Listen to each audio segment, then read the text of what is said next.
Yusek, I think we can start. We're live on Facebook. Good morning, everyone. Good morning, Yusek, to our esteemed guests, and to all of our media partners. Welcome to our media forum for today, April 26th. As part of our initiatives to intensify our current immunization efforts, we are celebrating the World Immunization Week. With us today are individuals who helped us amplify the importance of vaccination across all ages to prevent the spread and impact of diseases. To delve into our discussion regarding these efforts, may I call on Yusek Maria Rosario Singh Vergere to open our program and to introduce our partners. Yusek Rosette. Yes, thank you, Nick, and good morning to all of you. Welcome to our Monday's Media Forum. And for today, we are celebrating the World Immunization Week 2021. And we have esteemed guests today joining us in our Media Forum. We have Dr. Rabi Abiyasinghe, our WHO country representative. Together with him would be their communication specialist, Ms. Suzanne, and Dr. June Orbina. We also have our Unicef counterparts, Ms. Oyun. We also have Dr. Malalay, and we also have Dr. Carla Orozco from Unicef. So for today, we are going to discuss the World Immunization Week, how our immunization is being implemented in the country, and what are the efforts that we are undertaking so that we can be able to strengthen our immunization efforts. So may I have my slides, please? The Department of Health joins the whole world in celebrating the World Immunization Week 2021. In today's media forum, we are joined by our UNICEF and WHO partners. This year has been a challenge in the aspect of healthcare in the Philippines. The main focus of the country has been on mitigating and controlling the pandemic brought about by the COVID-19. Over the past months, we have always highlighted our plans and preparations for COVID-19 vaccination. And now we have rolled out COVID-19 vaccines in the country, starting from those who are at most risk. Despite all of these efforts, the DOH does not narrow down its sight only on the pandemic. The burden of childhood diseases is still looming nationwide. Next slide. So let me start by showing to you the status of routine immunization in our country from 2015 to 2020. Due to the COVID-19 pandemic, the number of children who received the complete basic life-saving routine childhood immunization in the Philippines in 2020 is around 1.3 million, which is 61.5% of the eligible population for vaccination. This is more than 30% below the national target, despite vaccination being available and accessible even during community quarantine periods. Many people were reluctant to leave their homes and have their children vaccinated because of fear of being exposed to people with COVID-19. Many of our healthcare workers on the ground were also unavailable because of redeployment to COVID-19 response duties. Next slide. We always point out to mothers and guardians to wear masks, sit at least 1 meter apart, practice hand and cuff etiquette when getting their children vaccinated. These are the same reminders we advise our healthcare workers. Of course, we cannot solely attribute the decreasing trend in vaccine coverage to COVID-19. Vaccine acceptance in the country has been unsteady. In a study conducted in 2015, it was shown that 81% of Filipinos strongly agree that vaccines are safe and effective. Then, in early 2018, vaccine confidence dropped to 21%. In a Pulse Asia survey in 2019, 65% of respondents believe that vaccines are safe. And with the global focus on vaccine efficacy, it is now more than ever that we build the trust on the public on routine immunization.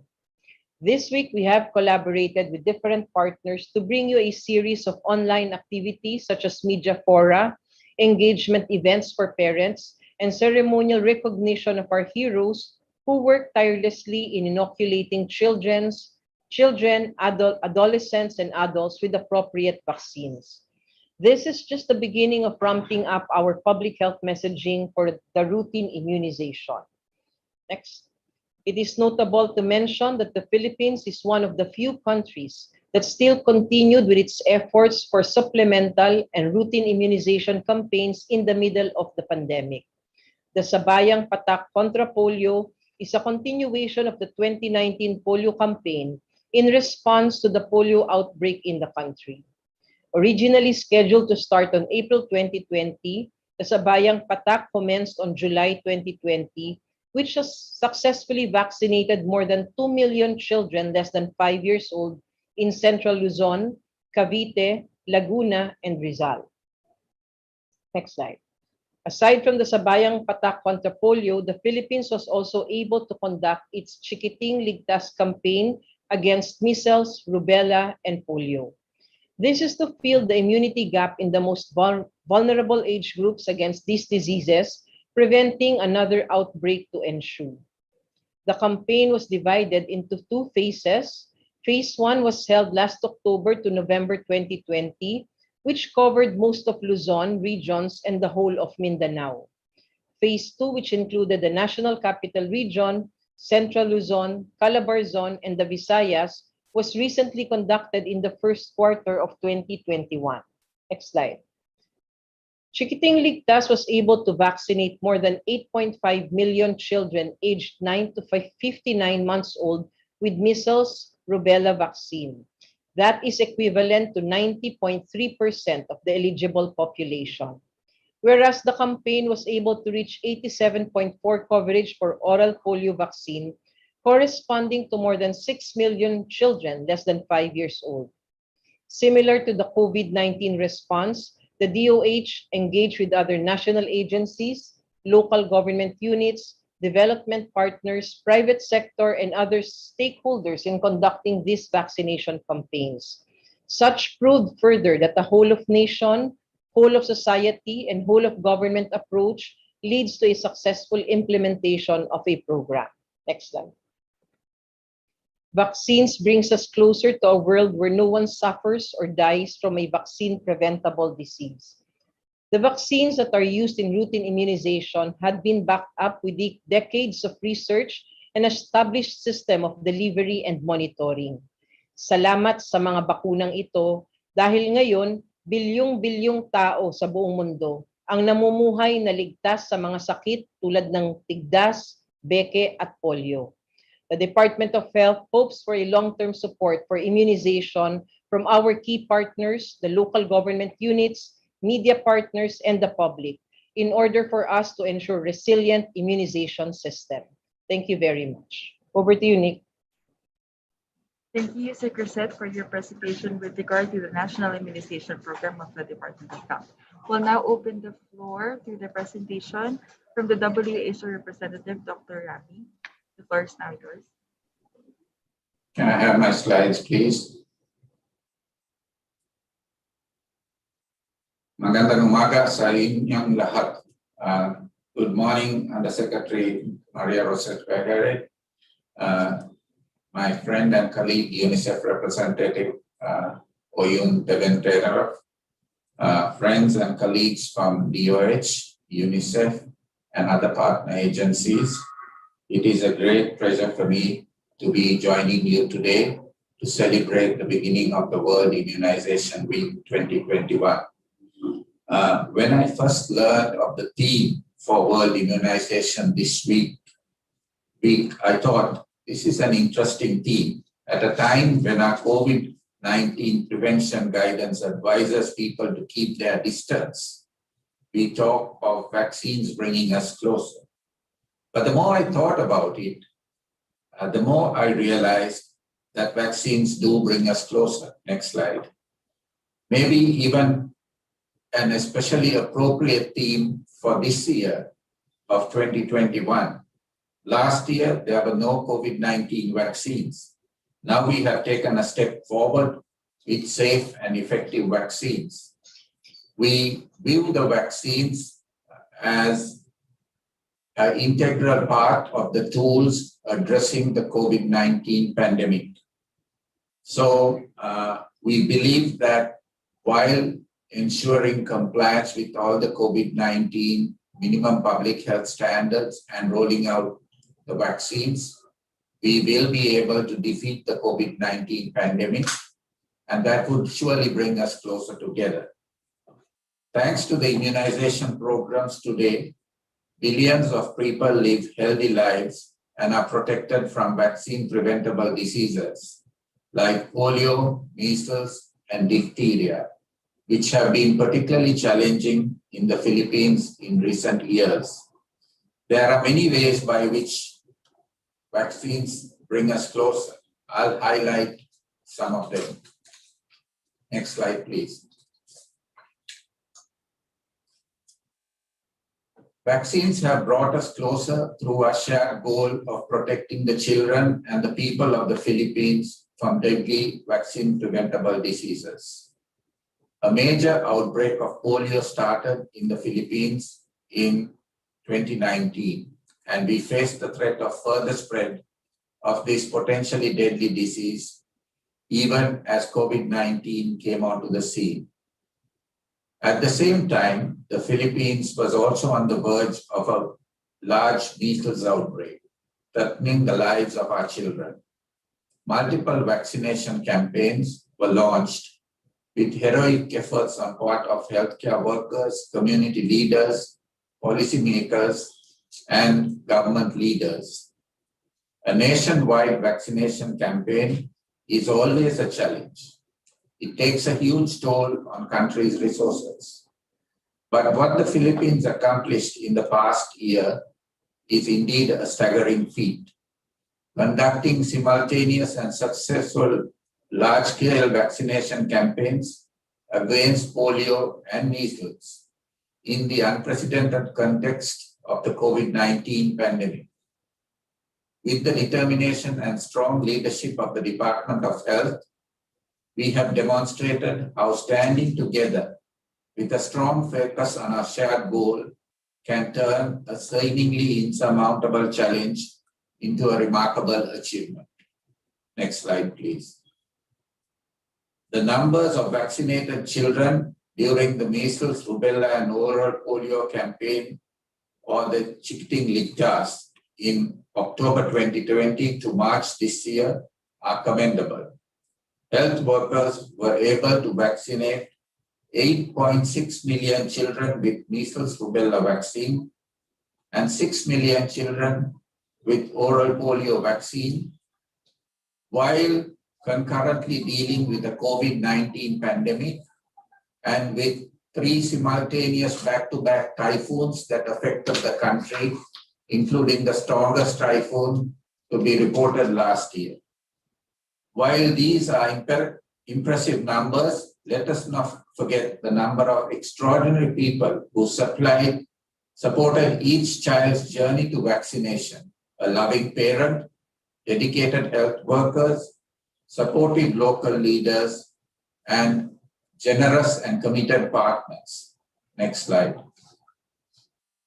Vaccination is a shared responsibility. Everyone has a role to play to keep our children and our nation healthy. The Department of Health demonstrated this at national and regional levels when it led a whole of government and a whole of society approach, engaging various sectors to support the health system in the massive vaccination campaigns. WHO Director General Dr. Tedros himself, in a letter to Secretary Duque last 20th of October, commended the DOH on its polio outbreak response and the polio and measles rubella OPV campaigns, recognizing the great effort undertaken to protect the people and staff from COVID-19 as they worked on these initiatives, which I need to say was largely funded by the Philippine government. In fact, over 80% of the funding came from the Philippine government. As WHO and Unicef and our other partners, we were happy to partner in that effort. Next slide. Vaccines also bring us closer to universal health coverage and health for all. Vaccination reaches more people than any other health service, connecting families with healthcare systems and ensuring everyone has access to the care they need. Yet, there are still nearly 20 million children in the world today who are not getting the vaccines they need. and many miss out on vital vaccines during adolescence, childhood, and into old age. While the world focuses on critically important new vaccines to protect against COVID-19, it is also critical to ensure that routine childhood immunization remains a priority. Next slide. In 2020, 3 out of 10 children in the Philippines under the age of 1 year, that is around 600,000 children, missed out on essential immunizations. We remember that this immunization gap also contributed to the outbreak of polio in 2019. So as we work towards closing the polio outbreak, we need to take steps to cover this gap. Even though vaccination is an essential health service, accessible during the COVID-19, 500,000 children now face the threat of illness from diseases that could have been prevented by immunization. Strengthening immunization systems is critical to bring us closer to a healthier and more equitable future. Next slide. Keeping our loved ones and community safe from COVID-19 has been challenging. We have missed out on family reunions, hugs from loved ones, meals with friends and colleagues. Next slide. While safe and effective vaccines against COVID-19 are a game changer, they must be used as part of the larger strategy that includes wearing masks, physically distancing, washing hands, and avoiding crowded places and settings. We must regain the momentum and progress of childhood immunization efforts in the Philippines to bring us closer to the eradication of polio, measles, and rubella, as we also deal with ending the COVID-19 pandemic in the country through the rollout of vaccination. Vaccination, next slide, is a shared responsibility, a cornerstone of health for all, and a critical tool for our healthier future. Let us continue working together, standing together to build trust in vaccination as a public good that saves lives and protects health. The World Immunization Week comes at a unique time for the Philippines. With the lessons learned and the gains from our recent campaigns and the current rollout of the COVID-19 vaccines, our immunization program is poised for longer-term challenges ahead, building a stronger and more resilient health system. As the Philippines has vaccinated 1.75 million people against COVID-19 and continues to roll out vaccines even though challenged by global equity issues, WHO is honored to work alongside you towards ensuring that everybody needing vaccines has access to these vaccines, because vaccines indeed will bring us closer. Thank you. Maraming salamat. Have a good day. Maraming salamat po, Dr. Rabi, for discussing how vaccines bring us closer. We'll now move on to the next presentation, how partners bring vaccines closer to the community. The floor is now yours, Ms. Oyun. Thank you. Dr. Maria Rosaria Virgiria, Officer in Charge, Undersecretary for Health, Public Health Services Teams, and DOH spokesperson. Dr. Rabi of WHO, DOH colleagues, media partners, LGO officials, health workers, and parents, good morning. As we commemorate World Immunization Week today, we would like to highlight the importance of partnership in bringing vaccines closer to the communities we serve. UNICEF, as we celebrate our 75th anniversary, works at all levels of the government and communities to ensure a holistic response to children's health. While working with the DOH Central Office and communities in Metro Manila, we also work in the Far-Flung communities all over the country to ensure that the most vulnerable children are reached. I have witnessed the great collaboration of WHO, Unicef, DOH in also other implementing partners, the hardworking health workers, and social mobilizers, the commitment of mothers and caregivers that make me very much optimistic for the future of children in this country. Immunization was one of the first programs of UNICEF when it was established in the Philippines in 1948. By the end of the 1950s, the DOH campaign covered all affected areas in the country. Work on immunization scored a win when polio was eradicated in the country in the year 2000. UNICEF's Days of Peace campaign in the late 20s allowed health workers to reach in conflict-affected areas. During Super Typhoon Yolanda in 2013, we worked to get the cold chain up and running by providing supplies, solar refrigerators, and cold rooms. Today, DOH, UNICEF, WHO, and all our implementing partners work together to complement all the efforts that's happening in the country, all the efforts taking place, and we are collaborating very closely with the local officials. Donors, among them the governments of Japan, Australia, and US, as well as the Asian Development Bank, provide funding to augment the government's response. While DOH helps advocate and advance surveillance and early detection, UNICEF aids in delivering vaccines, provide vaccine fridges, cold chain devices to the last child in the country. While we build the capacity of our health workers and empower local government officials in support to vaccination, our trained social mobilizers promote vaccine confidence among parents, caregivers, and address any refusals.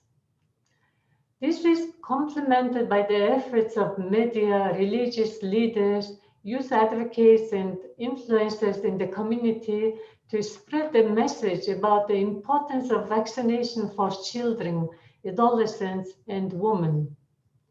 With the COVID-19 pandemic threatening children's immunization, UNICEF is also leading efforts to procure and supply COVID-19 vaccines in what could possibly be the world's largest and fastest ever procurement and supply of vaccines. So far, around 500,000 doses have been delivered to the Philippines from the COVAX facility. We are also providing technical know-how, training, and communication to support the government in the vaccine rollout in this area. As we look ahead, we advocate for sustained investments in child health services. A successful COVID-19 immunization response will not only help to bring an end to the pandemic, but has the potential to bolster the immunization capacity and the protection of children from measles, polio, and other deadly diseases. Vaccines bring us closer, as Dr. Rabi and others said, to really reach others through the single-minded goal of giving children the best health and the best start in life. Immunization is everyone's responsibility. We have a historic opportunity to both end this pandemic and set out a pathway for the eradication of the preventable diseases in the country.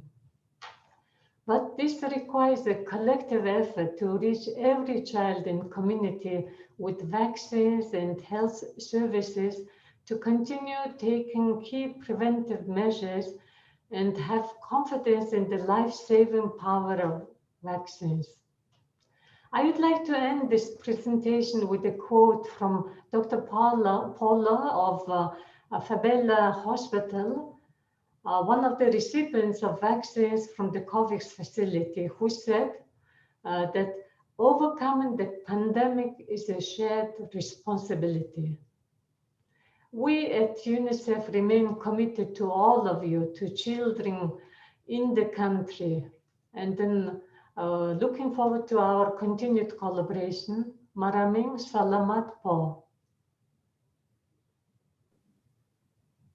Maraming salamat, Ms. Oyen, for discussing how partners bring vaccines closer to the community. We'll now open the floor for questions that is related to the topic. We'll first go to the question of Greg Gregorio. Dr. Rabi, the question is for you regarding routine immunization.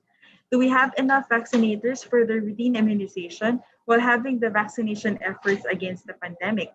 Do our regional offices still have enough storage capacity for vaccines while also receiving supplies of COVID-19 vaccines? Dr. Rabi? Thank you, and I'll try to answer the question, but I think the question should rather be directed to Yusek Rosario. But we believe, and we have been working in the preparedness assessment for rollout of COVID-19 vaccines together with Unicef and other partners, assessing the DOH's preparedness and supporting that. And we are confident that there is enough storage space for the multiple different types of COVID-19 vaccines. We are confident that there is enough storage to also store the routine immunization vaccines in the country. So we don't believe that there is a challenge that the country is facing on the side of storage of COVID-19 vaccines. The actual issue is actually accessing COVID-19 vaccines, which have become challenging in the context of global shortages. On the part of the healthcare workers who are actually administering the vaccines, I believe the COVID-19 vaccination envisages 5,000 vaccination sites across the country. Right now, about 3,000 of these have been activated and they're functioning smoothly and effectively. So we want to complement the DOH and the CHDs in that effort. I also want to highlight that in some places, particularly in the GIDA areas, accessing children who require vaccination may be a challenge because of inadequacy of healthcare workers.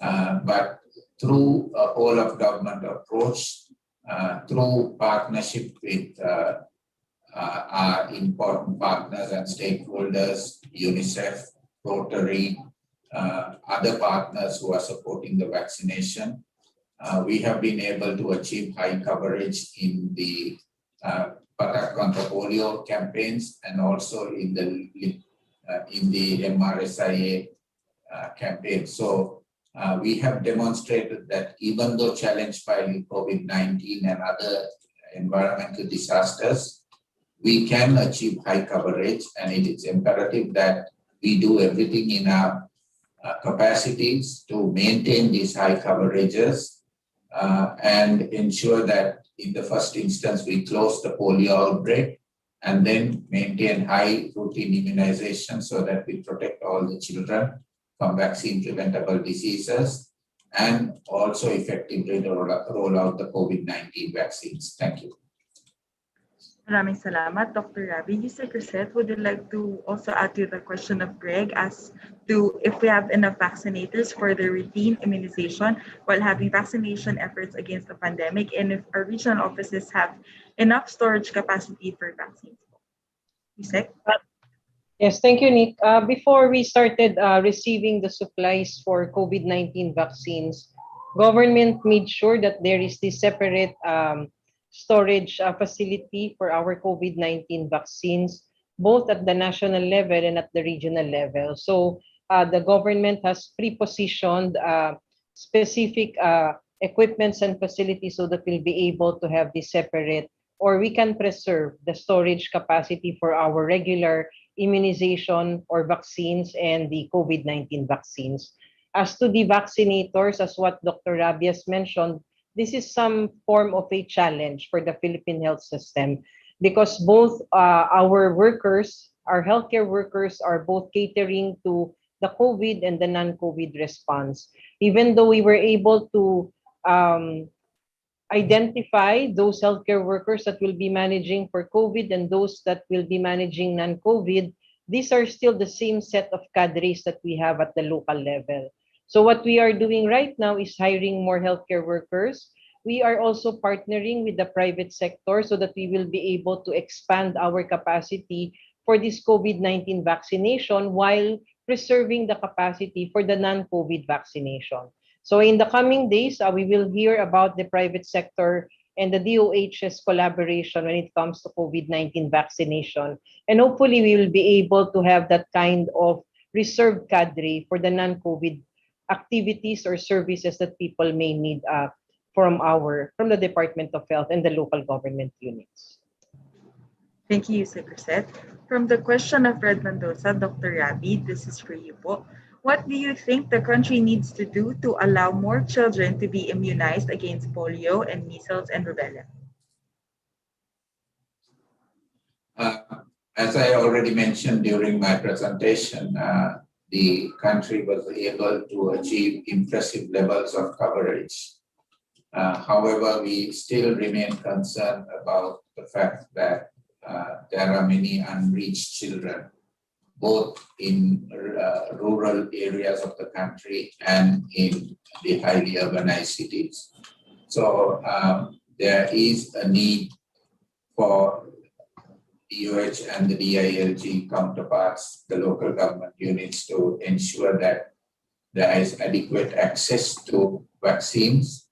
But it's also important on the part of the caregivers and parents to also access those vaccines. We do recognize that people have concerns in the context of COVID-19, but we want to reassure everybody that even with the big campaigns that were carried out, we had in place processes to mitigate COVID-19 transmission. And so there is a lesson in this, that in fact many other countries are looking towards to learn from the Philippines.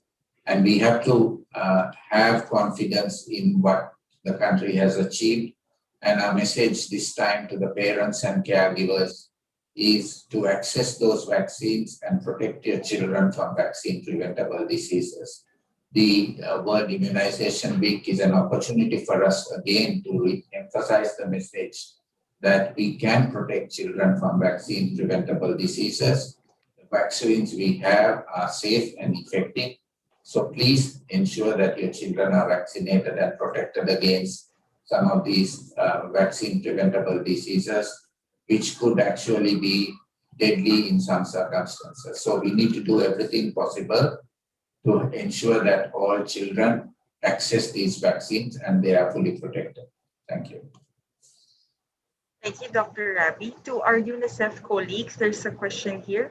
The dangers of not immunizing children amid the pandemic still lurks as the country is on its second lockdown. What are the steps Unicef is doing to assure children will be immunized for vaccine-preventable diseases despite strengthened lockdowns, especially here in NCR? Ms. Oyun, go ahead, please. Thank you for this question. I would like to commend the DOH really continue immunizing children even during the pandemic, because it was very critical and it will be very important as we move on. So as for UNICEF, we have been very closely working with DOH and the WHO, and mainly for UNICEF, we have been supporting supplies, infrastructure development in terms of vaccination, demand generation, and training of health workers, also planning, data monitoring, and collaborating with the local government, etc. So for us, as I mentioned in my opening presentation, UNICEF have been supporting in the past many decades DOH in terms of procurement, distribution of vaccines for children, and currently for COVID vaccines. But I would like to mention here that our support really extends to vaccine refrigerators, temperature monitoring devices, which are very critically important, ice packs and vaccine carriers, solar refrigerators and temperature monitoring devices, as I mentioned. So maybe of those areas I mentioned, I would like to very briefly go to training component. It's very important that the government has, USEC mentioned that there are many vaccinators, health workers working in the vaccination of children, and it's very important that they have up-to-date immunization skills and program management and cold chain and vaccine management, interpersonal communication, all these social mobilization guidelines. These refresher training, understanding need to be given to health workers, and with DOH and WHO, we have been very effectively working in this area. Of course, for any immunization program, including polio, measles, vaccination, we have been very closely working with DOH on data monitoring, micro planning and assessment of the immunization campaigns. And I really must say that even during the pandemic, the response of DOH and local government units have been very effective in terms of reaching quite good coverage with regard to vaccination in polio, measles, rubella campaign. Back to you. Thank you, Ms. Orion. For the next question from Rappler, this is a question I believe for Dr. Rabi as well as for you, Secretary. The question is, last year the DOH said it was mounting a measles vaccination campaign to avoid an outbreak of the disease this year. Taking note of vaccine coverage reported for the previous year, are we still on the lookout for an outbreak, or was coverage high enough to avoid this? Perhaps you can hear from you, Secretary, ma'am. Well, even though we reach the coverage for our immunization, specifically on these certain diseases, we need to do continuous monitoring and we still need to be vigilant. We have to remember that every year there is this pool of susceptibles to this specific disease that are being added to our existing non-immunized children. So let's say if we were able to reach the coverage of 90% for this specific year, then we have 10% unimmunized children. And next year, because these children, as they age, becomes eligible for vaccinating, they become susceptibles again. And if we do not do this every year, we are going to see that period of time where the outbreak will happen. So that is why we need to be regularly immunizing children. We need to be very cautious all the time. We cannot be complacent even though we reach this targeted number of children, because as we know, as children age, they become eligible for immunization. And if we miss some of them, then they become susceptible to this disease. So maybe Dr. Rabi can add some more and Ms. Oyun can add some more to this. Dr. Rabi, go ahead, please. Thank you, Rosette. And yes, measles, as you know, is one of the most contagious diseases that we face. And so it is critically important that we have very high coverage. While commending the DOH and the local government units that helped achieve 90% of the target, we still recognize that there's about 500,000 children that did not make use and could not access the vaccine during the campaigns. Some of it because of COVID-19, some of it because of other challenges. So our message again is, we believe that the high coverage we achieved will help mitigate a large measles outbreak, but we need to do everything possible to maintain and achieve and maintain high routine immunization coverage year in and year out. It's only through this that we can successfully prevent outbreaks from happening. Thank you. Thank you, Dr. Rabi. Ms. Oyun, would you like to add to the question? Yeah, I want to just say that routine immunization for children is so critical. We can achieve, yes, high coverage 1 time, 2 times, but we have to maintain and sustain. The Philippines has been really doing very well in the past many decades, except recent years of the decline in certain areas. But we are very optimistic that we can sustain earlier gains of the immunization program, and it's not only DOH health workers, but it's really important that for parents, communities, local government to really demystify the immunization-related issues, challenges. Really, one has to understand vaccines save lives. And then it's safe and get vaccinated, and despite all the myth, and then we have to really continue working in this area. So we should sustain the immunization for children.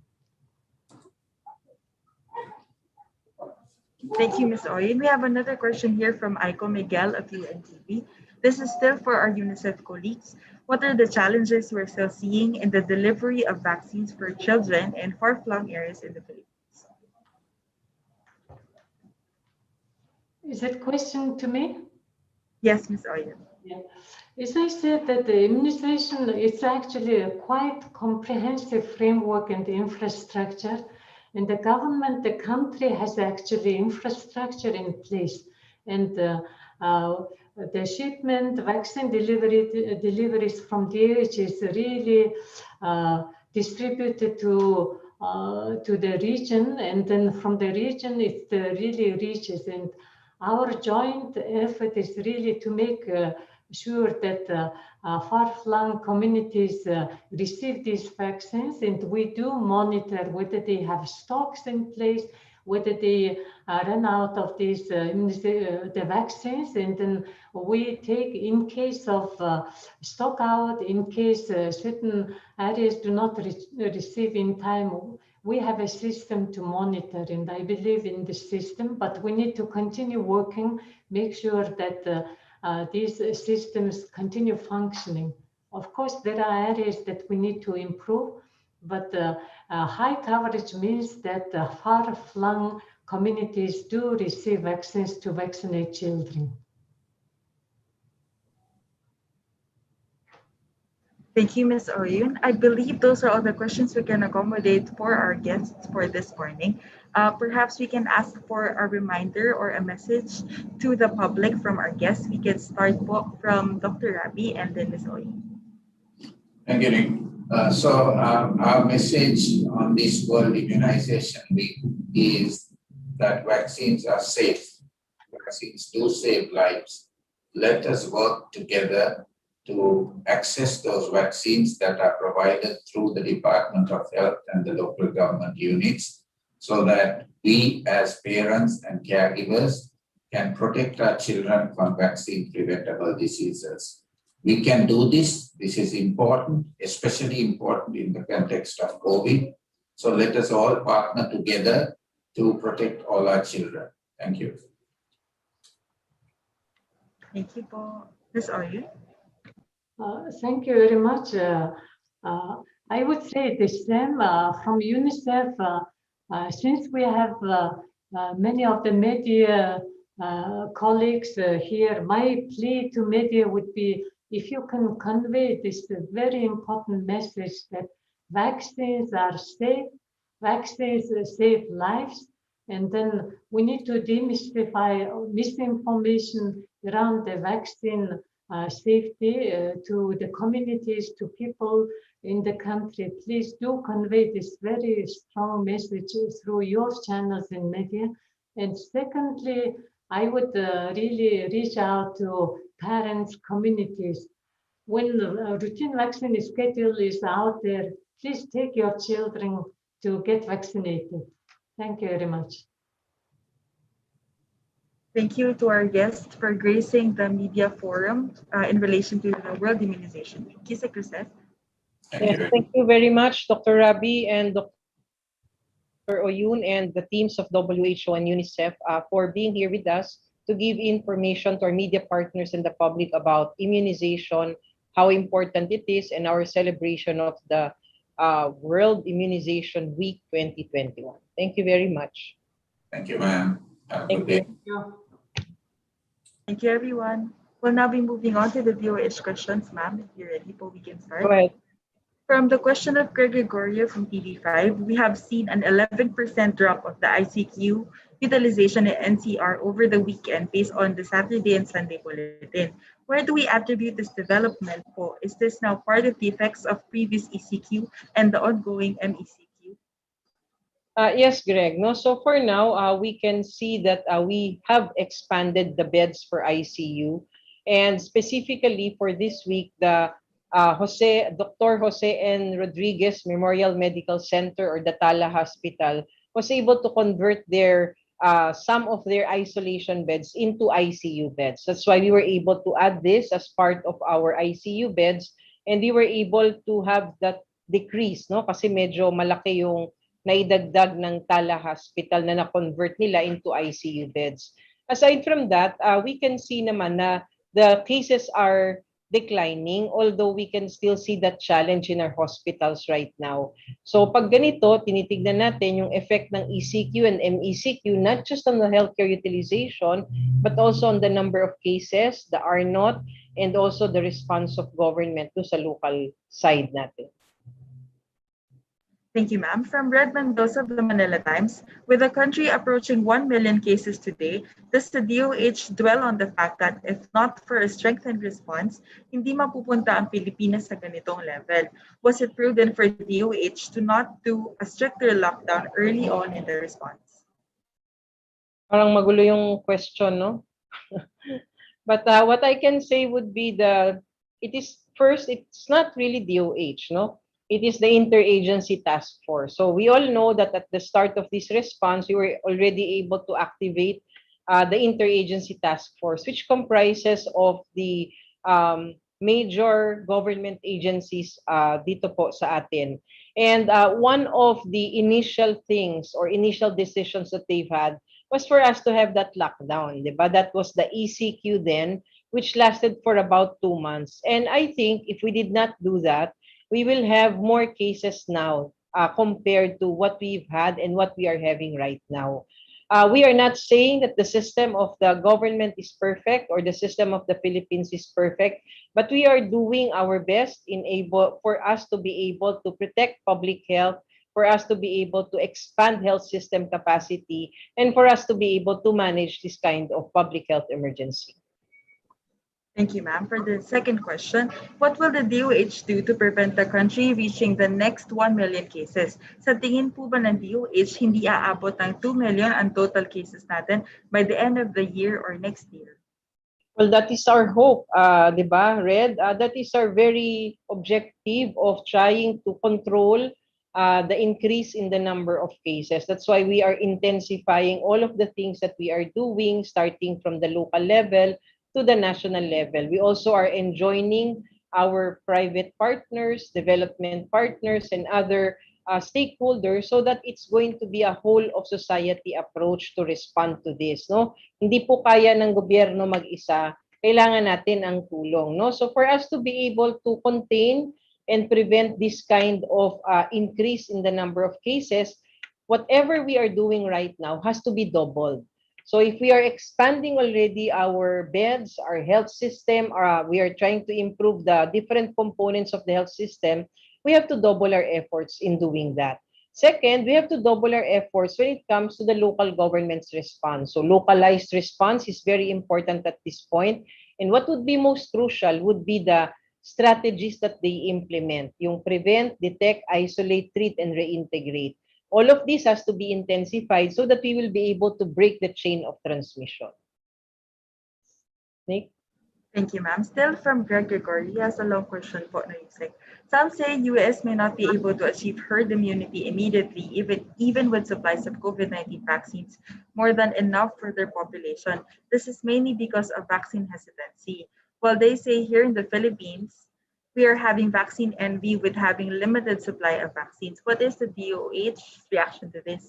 In connection to this, Yusek, do we expect countries like the Philippines to benefit from the so-called excessive supply of COVID-19 vaccines that earlier secured the US? Well, first regarding the excessive supply of the United States, no? So I don't know if it is appropriate for me to respond to this question. It will all depend if that government will decide on helping other countries with their excessive supply. So that is first. The second would be we have vaccine envy versus this vaccine hesitancy in other countries. So this is the first time I'm hearing this term, the vaccine envy. And I guess our citizens just have to be assured and be given that assurance that vaccines are coming. We are trying to prioritize based on the resources that we receive because it depends on the global supply. No? So we have this kind of negotiations and commitments already where we are supposedly dapat assured tayo of these different deliveries until the end of the year for us to reach the 148 million stocks.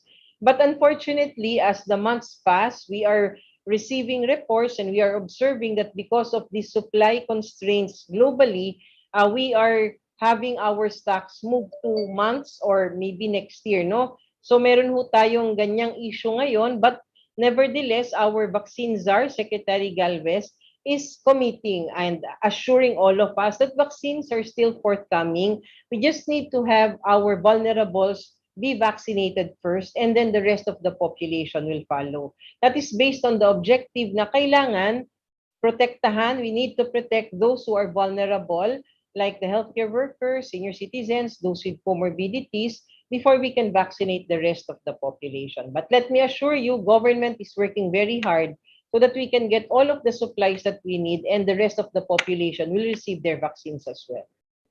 Thank you, ma'am. I'll be moving to the questions that were sent in the chat. The first question po of Sheila Crisostomo.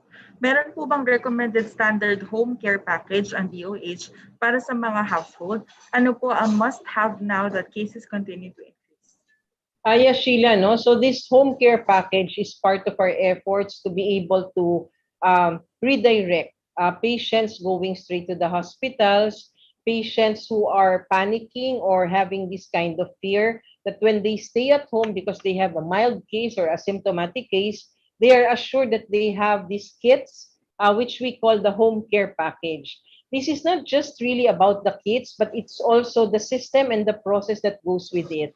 Because when we say home care package, we will have a financing mechanism for that, and that is what we are negotiating with PhilHealth. We are going to link this with the other processes on the ground, like the telemedicine, also the navigation system and the triaging system of the local governments, and of course, up to the one hospital command referral system. So this home care package, ideally, when we were discussing, first it has to include instructions. The instructions on when the individuals at home, when they are supposed to go to the hospitals already, what would be the numbers for telemedicine, what would be the numbers for the navigation and triage system of local governments.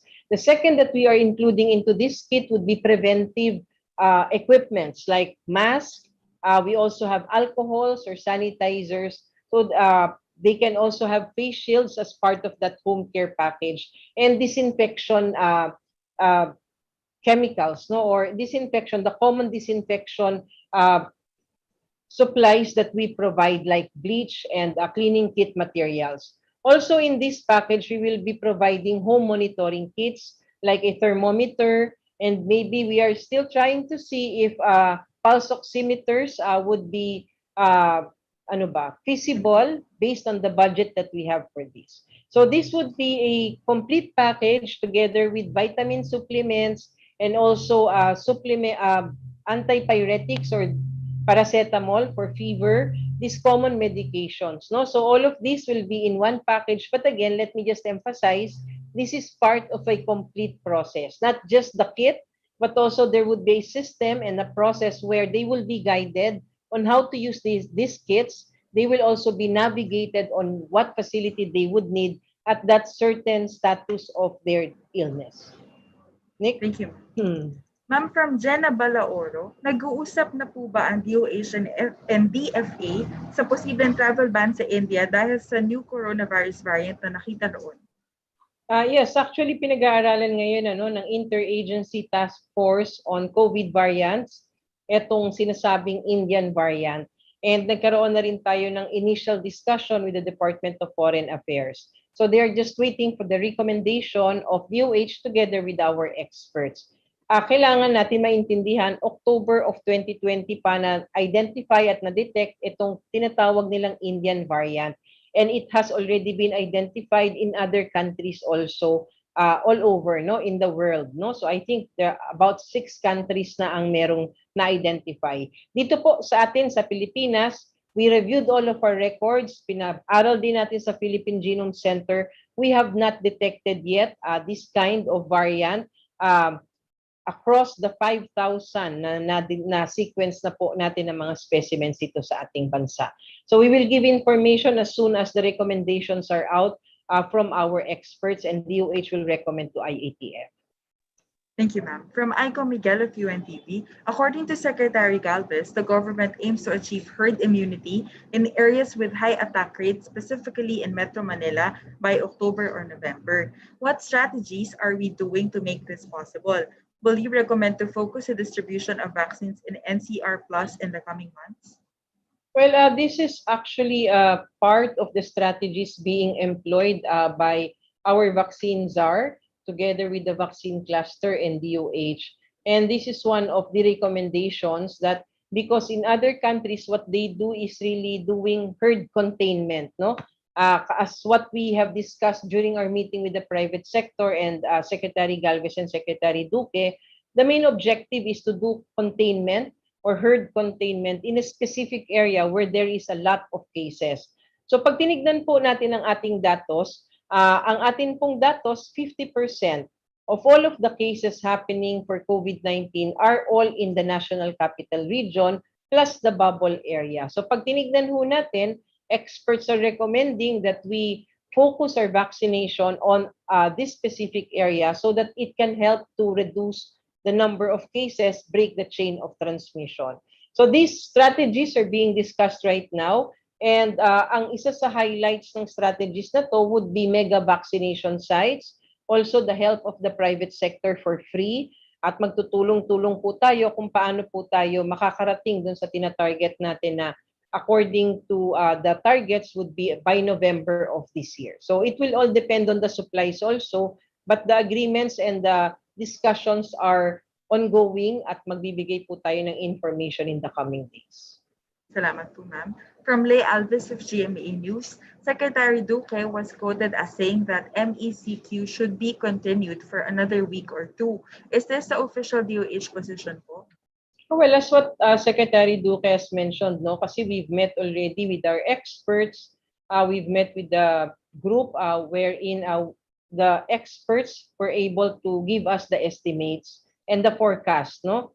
So meron hong mga forecast at scenarios na pinakitang experts natin na sinasabi na may 3 tayong scenarios. First scenario is we continue with MECQ until the end of May. The second scenario would be that we continue MECQ but we will have GCQ by May 16. And the third scenario is totally shifting to GCQ start May 1. So dito po sa 3 scenarios na ito, nagpakita sila ng kanilang mga forecast. And base po dun sa mga sinabi nila, and as a health agency, kami po sa DOH, nakikita namin yung importansya na maituloy pa natin yung mga ganitong restrictions para po mas magkaroon pa ng pahinga o mas magkaroon pa ng decongestion ng ating healthcare system, which is primarily our major concern dito po sa ating mga parameters. Thank you, ma'am. From Jack Batallones of ABS-CBN, 2 months since the vaccination program commenced, ano po ang observation ng DOH sa senior citizens? Are they confident or hesitant in receiving COVID-19 vaccines? If hesitant, how else can they be convinced to receive it since they are most vulnerable po? Wala. Unang-una, itong vaccination natin sa senior citizens, bagamat nag-umpisa na tayo, has been challenged, no, with issues. First, yung issue na nagkaroon tayo ng stocks lang ng AstraZeneca na 525,000, ano? So pagkatapos noon, binigyan na natin ng authority para maibigay pa sa ibang senior citizens yung second dose naman, commitment ng WHO na darating. Pangalawa, yung Sinovac kasi initially was indicated for 18 to 59, and then later on the Food and Drug Administration, together with our experts, recommended that it can also be given to senior citizens. So with these two things, at nagkaroon pa ng temporary suspension ng AstraZeneca, medyo nagkaroon ng challenge, no, itong pagbabakuna with the senior citizens. Sa tingin namin, kapag nagtuloy-tuloy na po itong mga supplies, magtutuloy-tuloy na rin po ng pagtaas ng pagbabakuna ng ating mga nakakatanda. Although ngayon po, ang ating mga local governments deployed another strategy that is going house to house, especially for those bedridden senior citizens. Pinupuntahan na po nila sa bahay para hindi nalalabas ang ating mga nakakatanda. At sa tingin namin, magandang paraan po ito para tumaas pa ang kumpiyansa ng ating mga nakakatanda at saka magkaroon po sila ng kumpiyansa na ang gobyerno naman po ay aalagaan sila kapag binigyan natin sila ng ganitong bakuna. So nananawagan po kami sa ating mga senior citizens, kung hindi pa ho kayo nakakapagpalista, magpalista na ho tayo sa ating local government. Padating na po uli ang ating mga bakuna at maaari na po kayo mabigyan uli. At ito po ay magiging safe para sa inyo at yun pong sinasabing efficacy ay ito po ay pinakamaganda sa inyo dahil kayo po ay parte ng mga vulnerables na gustong protektahan ng ating gobyerno. Maraming salamat po, Yusek. From Christian Manyo, may list na ba ng cities na makakatanggap ng Sputnik V? Sa kanila ba yung initial na 15,000 doses or the entire 500,000 doses? Also, out of the 500,000 doses, ilan po dito ang liquid form at powder form? Unang-una, Christian, I cannot tell you kung ano man yung powder at saka liquid form. It's with the vaccine cluster. But I can tell you na ang parating sa atin ngayon ay hindi yung buong 500,000 pa lang. Simulation lang ng mga doses ang dadating pa lang at ito ay about 15,000 doses kung saan 4 na LGUs lang sa Metro Manila muna ang makakatanggap nito for us to simulate. And because the storage capacity kasi or the storage requirement for this vaccine is different from Sinovac and AstraZeneca. So the vaccine cluster has identified 4 LGUs here in Metro Manila para mag-simulate nitong Gamaleya vaccine na ito. Ma'am, from Sofia Toma Cruz, may we know what LGUs are scheduled to receive more COVID vaccines? Some cities mentioned vaccination was still on hold this morning as their supplies have run out po. We had a meeting and last Saturday night, and then we had a meeting last night. The local governments were assured that their supplies are already going to be delivered to their areas. No? So dadating na ho yun. Baka nasa kanila na nga po yan ngayon. May listahan na ng allocation kahapon pa lang po. Ma'am, from Mark Fetalco, if you were able to read the news po, sa Baghdad, Iraq, hindi po bababa sa 82 ang namatay sa nangyaring sunog sa isang ospital. Ayon sa ulat, pinaniniwalaang mula po sa sumabog na oxygen tank ang pinagmula ng sunog. Ano po ang masasabi ng DOH or reminder sa mga nagsistore na oxygen tank sa bahay nila? This is what we are saying. Kapag tayo ay gumagamit ng mga ganitong klaseng equipment, katulad nito, very risky po yan, lalo na sa kabahayan. Dahil pag sa bahay po, nagluluto po tayo dyan, meron po tayo mga ginagawa na medyo pwedeng maging sanhi ng pagsabog nitong oxygen tanks na ito. Hindi katulad po sa ospital na kapag may mga oxygen tanks po yan, alam po ng mga managers ng ospital kung paano pangangalagaan at magkakaroon ng mga risk aversion para dito. Pero sa bahay po, napakalaki po ng vulnerability or risk ng ating mga kababayan na baka magkaroon ng ganito mga pangyayari. So sana po, tayo ay mag-ingat, alam po natin dapat kung paano i-handle ang oxygen kung sakasakaling ito ay nasa ating kabahayan. Lagi po natin itong i-remain na sarado kapag po hindi ginagamit at ilayo po natin dun sa mga lutuan natin, sa ating kusina at dun sa mga posibleng magkaroon ng pangyayari when it comes to the risk for this explosion of these oxygen tanks.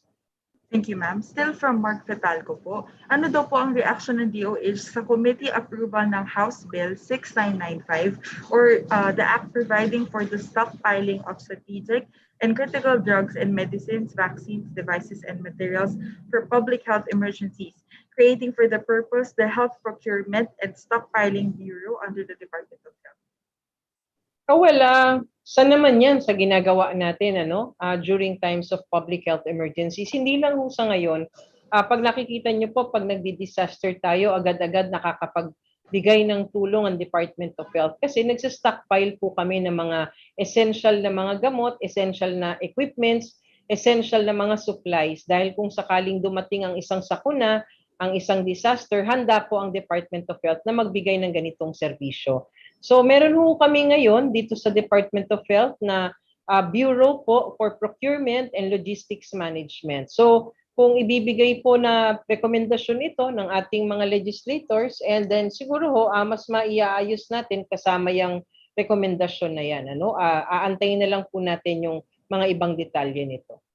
Thank you, ma'am. Still from Mark Fetalco po, Yusek, naghain daw po si Congressman Barzaga ng bill para gawing mandatory yung COVID-19 vaccination para sa mga eligible.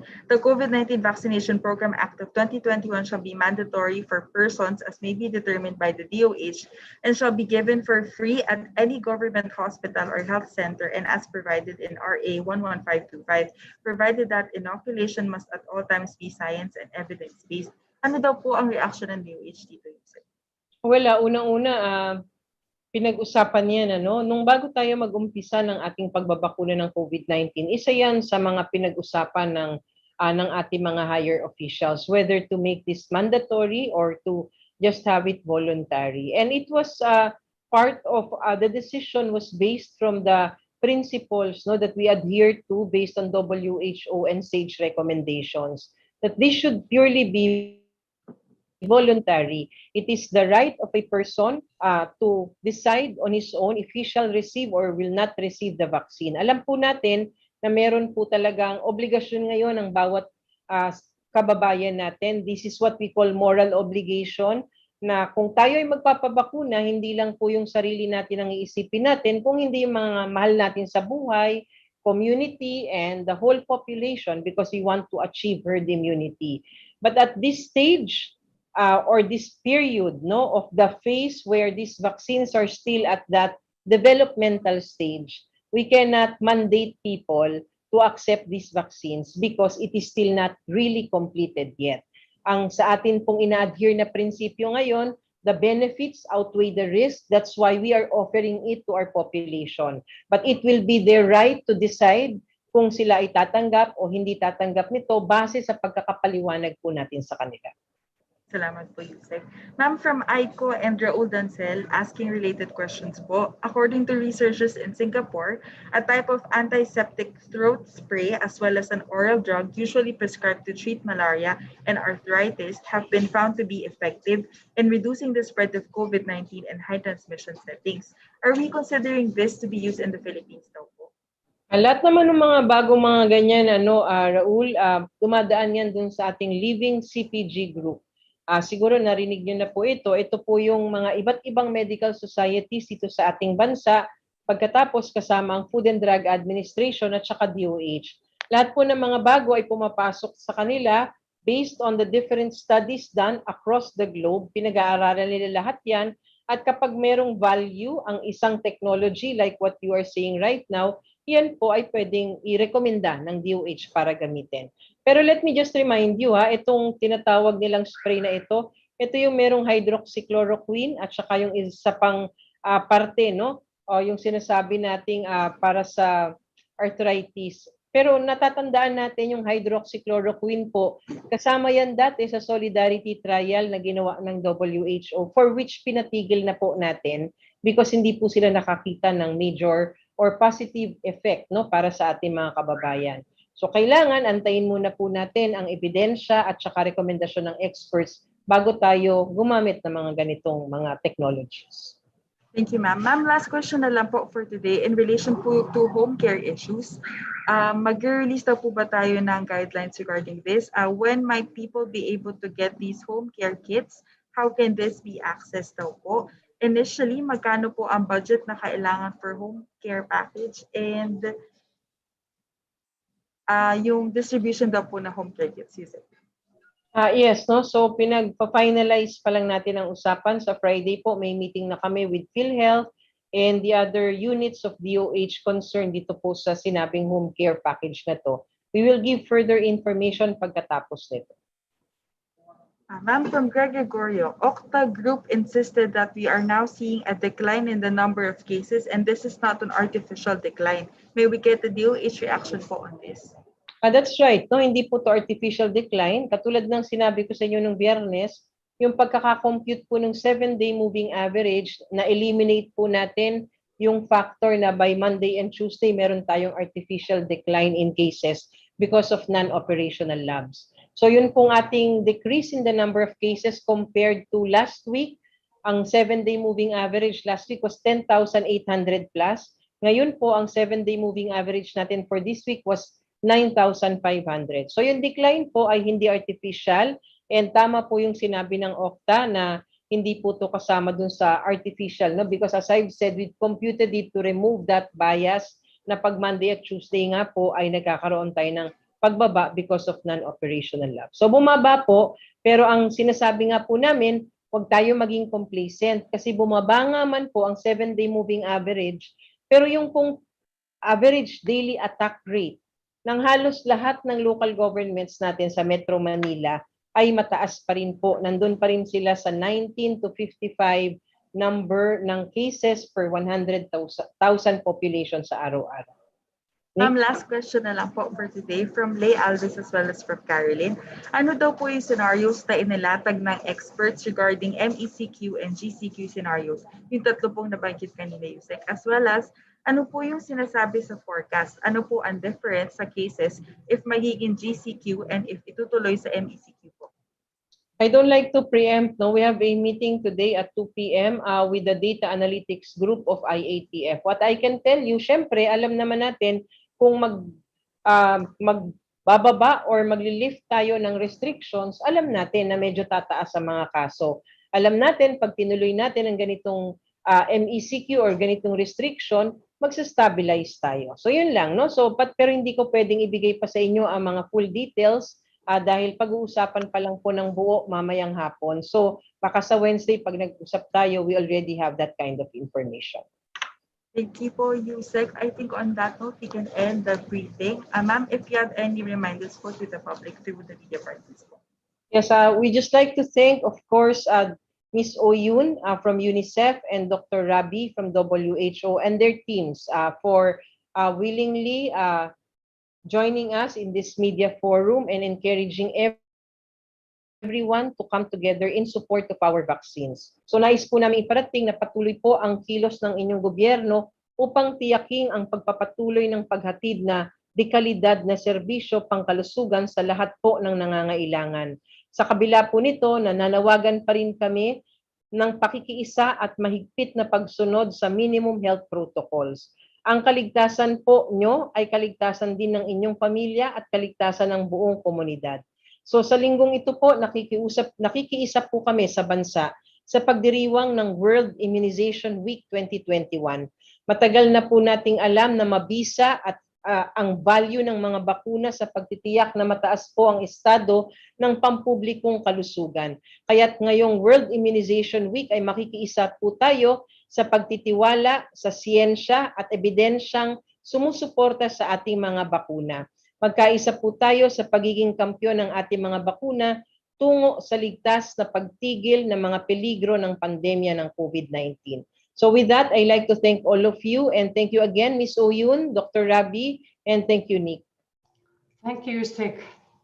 Thank you to all of our guests, to Yusek, and to all our media partners. Thank you, everyone.